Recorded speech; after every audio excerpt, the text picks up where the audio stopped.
ఇక దిత్వా తుఫాను శ్రీలంకను ఎంత అతలాకుతలం చేసిందో మనందరికీ తెలిసిందే. ఆ తర్వాత తమిళనాడు వైపు దూసుకెళ్తోంది అని అనుకున్నాం. సో అక్కడ కూడా రెడ్ అలర్ట్ ను ప్రకటించారు, స్కూళ్లకు సెలవులు కూడా ప్రకటించారు.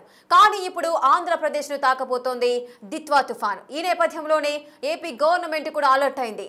ఇక దిత్వా తుఫాను తన దిశనైతే మార్చుకున్నట్టుగా తెలుస్తోంది. ఏపీ వైపు వేగంగా దూసుకొస్తోంది దిత్వా తుఫాన్. నైరుతి బంగాళాఖాతంలో శ్రీలంకను దాటి ఏపీలో కోస్తా తీరం వైపు అయితే దూసుకొస్తోంది. రేపు రాత్రి వరకు ఏపీని తాకే ఛాన్స్ ఉన్నట్టుగా తెలుస్తోంది. ఈ తుఫాన్ గంటకు 7 కిలోమీటర్ల వేగంతో కదులుతోంది. తుఫాన్ ప్రభావంతో ఏపీలో ఈ రాత్రి నుంచే భారీ నుంచి అతి భారీ వర్షాలు పడే అవకాశాలున్నాయి. ఉమ్మడి చిత్తూరు, నెల్లూరులో రెడ్ అలర్ట్ అయితే ప్రకటించారు. కడప జిల్లాలోనూ భారీ వర్షాలు పడే అవకాశం ఉంది. 70 కిలోమీటర్ల వేగంతో గాలులు వీచే అవకాశాలున్నాయి. ఇక దిత్వా తుఫాను తన దిశను మార్చుకొని ఏపీ వైపు అయితే దూసుకొస్తోంది. ఏపీలో కోస్తా తీరంపై వైపు అయితే దూసుకొస్తోంది. రేపు రాత్రి ఏపీని తాకే అవకాశాలు కనిపిస్తున్నాయి. ఈ నేపథ్యంలో అటు నెల్లూరు, చిత్తూరులో రెడ్ అలర్ట్ అయితే ప్రకటించారు అధికారులు. ఇక ఈ రోజు నుంచి రాత్రి నుంచి భారీ వర్షాలు పడే అవకాశాలు అయితే కనిపిస్తున్నాయి. రేపు రాత్రి ఏపీని తాకే ఛాన్స్ ఉన్నట్టుగా అధికారులు అయితే చెబుతున్నారు. ఇక ఈ తుఫాను గంటకు 7 కిలోమీటర్ల వేగంతో అయితే కదులుతోంది. అటు కడప జిల్లాలో కూడా భారీ వర్షాలు పడే అవకాశాలున్నాయి. ఈ తుఫాన్ ప్రభావంతో 70 కిలోమీటర్ల వేగంతో ఈదురుగాలులు వీచే అవకాశాలున్నట్లుగా వాతావరణ శాఖ అధికారులు చెబుతున్నారు. దిత్వా తుఫానుపై అప్రమత్తమయ్యారు ప్రభుత్వ యంత్రాంగం అంతా కూడా. తీర ప్రాంత ప్రజలను కూడా అలర్ట్ చేశారు. అధికారులు, రెస్క్యూ బృందాలు కూడా అప్రమత్తమయ్యాయి. మత్స్యకారులు చేపల వేటకు వెళ్లొద్దంటూ కూడా అధికారులు సూచనలు చేస్తున్నారు. నైరుతి బంగాళాఖాతంలో శ్రీలంక తీరంలో ఈ దిత్వా తుఫాన్ అయితే ఏర్పడింది. దిత్వా తుఫాను ప్రభావంతో ఇప్పటికే శ్రీలంక అయితే మొత్తం అల్లకల్లోలంగా మారిపోయింది. దీంతో ముందస్తు చర్యలు అయితే చేపట్టింది ప్రభుత్వం. ఇక దిత్వా తుఫాను ప్రభావము ఏ విధంగా ఉంటుంది, తన ఉగ్ర రూపాన్ని శ్రీలంకలో ఏ విధంగా చూపించిందో మనమంతా కూడా ప్రత్యక్షంగా చూస్తూనే ఉన్నాం. సో అటువంటి ఎఫెక్ట్ అటు ఏపీలో కలగకూడదు అంటూ కూడా ఎటువంటి నష్టం జరగకూడదు అని ముందస్తు జాగ్రత్తగా ముందు చర్యలను చేపడుతోంది ఏపీ గవర్నమెంట్. రెడ్ అలర్ట్ ను అయితే జారీ చేస్తున్నారు. అటు చిత్తూరు, నెల్లూరు జిల్లాలకు రెడ్ అలర్ట్ ను జారీ చేశారు వాతావరణ శాఖ అధికారులు.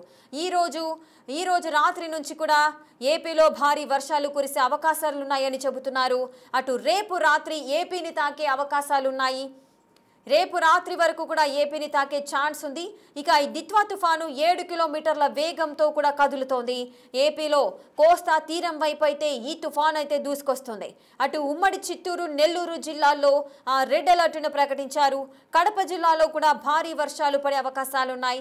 ఇక గాలుల వేగానికి వచ్చినట్లయితే 70 కిలోమీటర్ల వేగంతో, అంటే గంటకు 70 కిలోమీటర్ల వేగంతో ఈ గాలులు వీచబోతున్నాయి. దిత్వా తుఫాన్ పై ప్రభుత్వ యంత్రాంగం కూడా మొత్తం అప్రమత్తమైపోయింది. ఇక మత్స్యకారులు ఎవరు బయటకు వెళ్లొద్దు, వేటకు వెళ్లొద్దు అంటూ కూడా హెచ్చరికలు జారీ చేస్తున్నారు. వాతావరణ శాఖ అధికారులు కూడా ఎన్నో జాగ్రత్త చర్యలు చేపడుతున్నారు. పలు జిల్లాలకు రెడ్ అలర్ట్ ను జారీ చేస్తున్నారు. ఇక వాహనదారులు, ప్రజలకు కూడా పలు సూచనలు, జాగ్రత్త చర్యలను చెబుతున్నారు. నైరుతి బంగాళాఖాతంలో శ్రీలంక తీరంలో ఈ దిత్వా తుఫాన్ అయితే ఏర్పడింది. మత్స్యకారులు చేపల వేటకు వెళ్లొద్దంటూ కూడా సూచనలు చేస్తున్నారు. అటు అధికారులు, రెస్క్యూ బృందాలన్నీ కూడా అలర్ట్ అయిపోయాయి. ఇక దిత్వా తుఫాను ప్రభావాన్ని ఎదుర్కోవడానికి ఏపీ గవర్నమెంట్ అంతా కూడా సిద్ధంగా ఉంది. తీర ప్రాంత ప్రజలందరినీ కూడా అప్రమత్తం చేస్తున్నారు. లోతట్టు ప్రాంత ప్రజలు, అదేవిధంగా తీర ప్రాంత ప్రజలందరినీ కూడా సురక్షిత ప్రాంతాలకు తరలిస్తున్నారు. పునరావాస కేంద్రాలను ఏర్పాటు చేస్తున్నారు. అటు టోల్ ఫ్రీ నంబర్లను కూడా ఏర్పాటు చేస్తున్న పరిస్థితులు ఉన్నాయి. అసలు దిత్వా తుఫాను ప్రభావము ఏ విధంగా ఉండబోతోంది ఏపీలో, అంటే ఎప్పుడు తీరాన్ని తాకే అవకాశం ఉంటుంది దిత్వా తుఫాను, దీనికి సంబంధించిన వివరాలన్నీ కూడా ఏపీ వాతావరణ శాఖ అధికారితో మా ప్రతినిధి రాజు మరిన్ని వివరాలు అందిస్తారు. బంగాళాఖాతంలో కొనసాగుతున్న దిత్వా తుఫాను ప్రభావం ఆంధ్రప్రదేశ్పై అనేక జిల్లాల్లో ఉంది. భారీ వర్షాలు కురిసే అవకాశం అయితే కనిపిస్తుంది.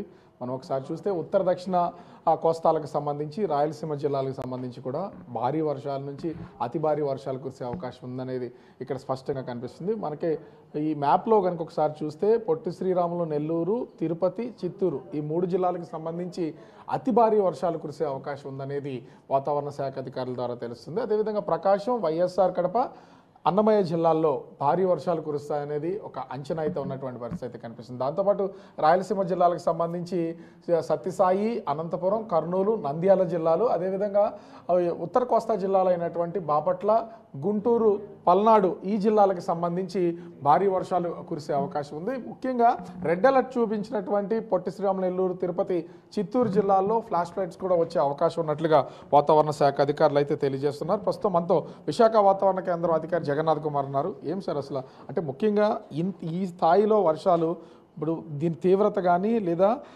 తీరం దాటేది ఆంధ్రప్రదేశ్ మీద ఎక్కడా లేదు, కానీ ఇంత స్థాయిలో వర్షాలు పడే పరిస్థితులు ఏంటి, ఎక్కడెక్కడ పడతాయి? దీన్ని తెలుసుకునే ముందు సినాప్టిక్ సిచ్యువేషన్ తెలుసుకుందాం. అంటే ప్రస్తుతం తుఫాను నిన్న శ్రీలంక, నైరుతి బంగాళాఖాత పరిసర ప్రాంతాల్లో ఉండేది. అది ఉత్తర వాయువ్య దిశలో పయనించి ఇప్పుడు నైరుతి బంగాళాఖాతం ఉత్తర శ్రీలంక పరిసర ప్రాంతాల్లో తుఫానుగా కొనసాగుతుంది.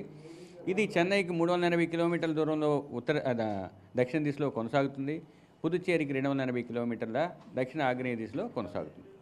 ఈ తుఫాను రాబోయే 2 రోజుల్లో కూడా ఉత్తర వాయువ్య దిశలోనే పయనించి తన గమనాన్ని నైరుతి బంగాళాఖాతంలోనే కొనసాగించి పుదుచ్చేరి, ఉత్తర తమిళనాడు, దక్షిణ కోస్తా ఆంధ్రప్రదేశ్ తీరాలకు సమాంతరంగా ప్రయాణించే అవకాశం ఉన్నది.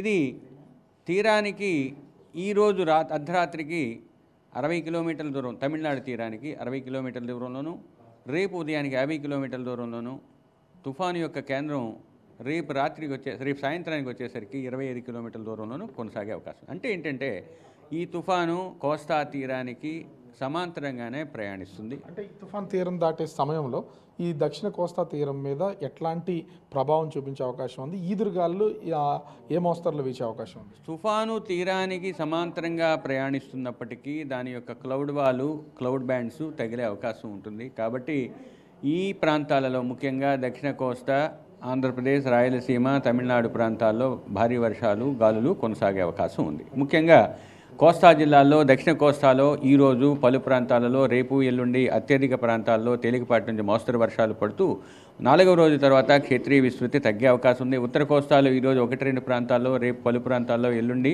అత్యధిక ప్రాంతాల్లో పడి తర్వాత క్షేత్రీయ విస్తృతి తగ్గే అవకాశం ఉంది. ఫ్లాష్ ఫ్లడ్ సంగతి ఏంటి, అసలు ఎక్కడెక్కడ కురిసే అవకాశం ఉంది? రైతులకు ఏమైనా సూచన చేసే అవకాశం ఉన్నాయండి? ముఖ్యంగా ఈ వర్షాలు భారీ వర్షాల రూపంలో కొన్ని జిల్లాలకు వచ్చే అవకాశం ఉంది. ముఖ్యంగా ఈ రోజైతే నెల్లూరు, తిరుపతి, చిత్తూరులో భారీ నుంచి అతి భారీ ఉండడం వల్ల ఆ జిల్లాలకు ఆరెంజ్ అలర్ట్ ఇచ్చాము. మీకు ప్రకాశం, కడప, అన్నమయ్యకు భారీ వర్షపాతం వచ్చే అవకాశం ఉంది. రేపు అతి ముఖ్యంగా ఈ జిల్లాలలో భారీ నుంచి అతి భారీ, అత్యంత భారీ పడే అవకాశాలు ఉన్న జిల్లాలు ఉన్నాయి. ముఖ్యంగా నెల్లూరు, తిరుపతి, చిత్తూరులో రేపు భారీ నుంచి అత్యంత భారీ వర్షాలు 1-2 చోట్ల, భారీ నుంచి అతి భారీ కొన్ని చోట్ల పడే అవకాశం ఉంది. అంటే ప్రభుత్వం తీసుకోవాల్సినటువంటి జాగ్రత్తలు ఏమన్నా సూచనలు ఏమైనా చేస్తారా?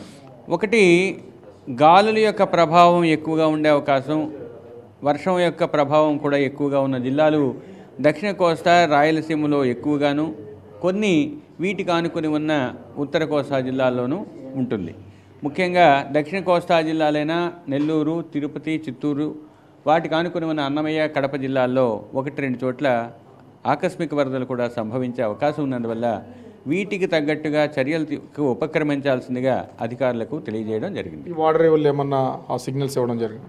ఒకటి, ప్రస్తుతానికి కృష్ణపట్నం ఓడరేవులో 3వ నంబర్ ప్రమాద హెచ్చరిక కొనసాగుతుంది. మిగిలిన ఓడరేవుల్లో 2వ నంబర్ ప్రమాద హెచ్చరికను ఆంధ్ర కోస్తా తీరం వెంబడి ఉన్న అన్ని ఓడరేవుల్లో వేయటం జరిగింది.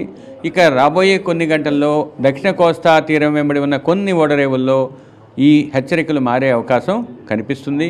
ఇక తీరం వెంబడి, తీరం ఆవల, ఎదురుగాల్లో 3 రోజులు కొనసాగే అవకాశం ఉంది. ఈరోజు 50 నుంచి 60, గరిష్టంగా 70 కిలోమీటర్ల వేగంతో ఎదురుగాళ్ళు దక్షిణ కోస్తాలో వీస్తున్నాయి. రాబోయే కొన్ని గంటల్లో 60 నుంచి 70, గరిష్టంగా 80 కిలోమీటర్ల వేగంతో గేల్ విండ్స్గా పరిణామం చెందే అవకాశం ఉంది. కాబట్టి ఈ 3 రోజులు కూడా దక్షిణ కోస్తా, దానికి ఆనుకుని ఉన్న కొంత ఉత్తర కోస్తా మరియు మిగిలిన సముద్ర ప్రాంతంలో మత్స్యకారులు వేటకు వెళ్లవద్దని హెచ్చరికలు జారీ చేయడం జరిగింది. ఈ దిత్వా తుఫాను ప్రభావంతో అటు ఉత్తర దక్షిణ కోస్తాల్లో భారీ వర్షాలు కురిసే అవకాశం ఉంది. అధికారులు కూడా అటు ప్రజలను అప్రమత్తం చేయాల్సినటువంటి అవసరం ఎంతైనా ఉందని విశాఖ వాతావరణ కేంద్రం అధికారి జగన్నాథ్ కుమార్ చెప్తున్నటువంటి పరిస్థితి కనిపిస్తోంది. కెమెరామెన్ రాముతో రాజు, బిగ్ టీవీ, విశాఖపట్నం.